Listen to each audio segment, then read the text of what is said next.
السلام علیکم ورحمۃ اللہ وبرکاتہ۔ اعوذ باللہ من الشیطان الرجیم، بسم اللہ الرحمن الرحیم۔ اللہم صلی علی سیدنا نبینا و مولانا محمد وبارک وسلم صلاۃ و سلاما علیک یا رسول اللہ صلی اللہ تعالی علیہ وآلہ وسلم۔ سامعین کرام، اس سے پہلے، اس سے قبل نفی اور اثبات کے بات چیت ہوئی تھی۔ آج پھر نفی اور اثبات کے متعلق گفتگو ہوگی۔ ایک بہت بڑے بزرگ گزرے ہیں جن کا نام حضرت شاہ سرمد رحمۃ اللہ تعالی علیہ ہے۔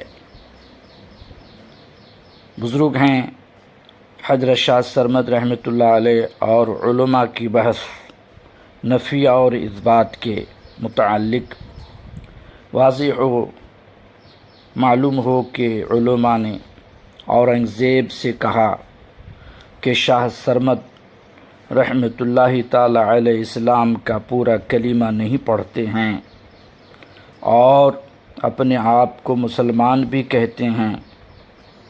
یہ بڑی تعجب سی بات ہے۔ اورنگزیب نے حضرت شاہ سرمد رحمۃ اللہ تعالی علیہ کو اپنی عدالت میں حاضر ہونے کا حکم دیا۔ حضرت شاہ سرمد رحمۃ اللہ تعالی علیہ اورنگزیب کے دربار میں حاضر ہوئے۔ علماء نے ان سے کلمہ پڑھنے کے لیے کہا۔ انہوں نے اپنی عادت کے مطابق صرف لا الہ الا اللہ، لا الہ کہا۔ علماء نے کہا کہ پورا کلمہ پڑھو ورنہ کفر کا فتویٰ دے کر تمہیں قتل کروا دیا جائے۔ حضرت شاہ سرمد رحمۃ اللہ علیہ نے کہا کہ ابھی میں پورا کلمہ پڑھنے کا اہل نہیں ہوں، ابھی میں حالت نفی میں ہوں، اس لیے میں ابھی اسے کیسے پورا کر سکتا ہوں جو صحیح طور سے ہمارے عمل میں نہیں آیا ہے۔ اس سے میں اپنی زبان سے کیسے کہہ سکتا ہوں؟ اگر پورا کلمہ پڑھوں گا تو جھوٹ ہوگا۔ اس بات پر علماء چلا اٹھے، تم کافر ہو۔ حضرت شاہ سرمد رحمۃ اللہ تعالی علیہ پر کفر کا فتویٰ لگا کر ان پر قتل کا حکم جاری کر دیا۔ حضرت شاہ سرمد رحمۃ اللہ علیہ کو 1659 میں جامع مسجد کی سیڑھیوں کے نیچے قتل کر دیا گیا۔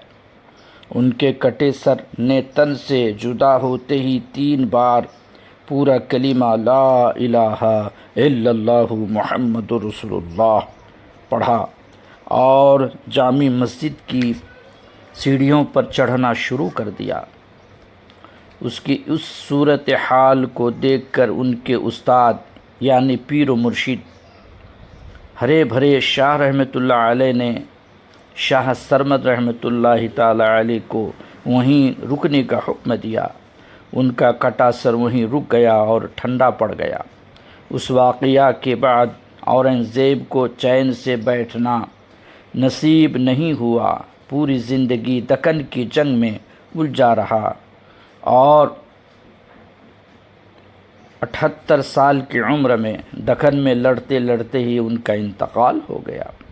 دہلی کے تاج و تخت کا آرام اسے کبھی نصیب نہ ہو سکا۔